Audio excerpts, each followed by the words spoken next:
Mera. Nasi chubika. Mwana nishi mwana.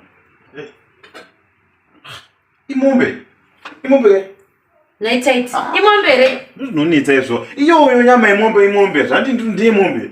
Hai ndo problem yaani amunasikatenda kuti problem yeye kuti ndabika nyama yemombe problem yako ndi mombe unozviziva wani naitaiti iwe wegani ndio usingadye mombe ukatese vaningina vako cheche vanodya mombe mai vako cheye vanodya mombe baba vako vanodya nyama yemombe iwewe wanyanya uitei usingadye sano unotedzera kana ndisingadye mombe ndihwisisa kuti ndandidye mombe naitaiti asi unoyera nyama yemombe ingandizva yakatsvukirira waniwo sei usingadye mombe ichingozviziva izvo kuti ndandidye mombe chii kunoita kuti dzangonitererawo hani ndini mari yacho inotenga ndiano chicken iripo beans dziripo poku inopera here muriwo inopera here saka neve taiti tikarambe tingoti chicken saka isusuwo chiremedza isusu kuti hatifanire kudya mombe nekuti wakudye isu totodya nyama yemombe kana usikade kudya mombe yatinaregedza chikonzero chausikadye nyama yemombe achino chitaura kandizive taura chikonzero chako iko kasaundi kayo kakuti hai bvasa kuti rimedzera mazirombo ndikoti hazina basa rese yekutase murume mukuru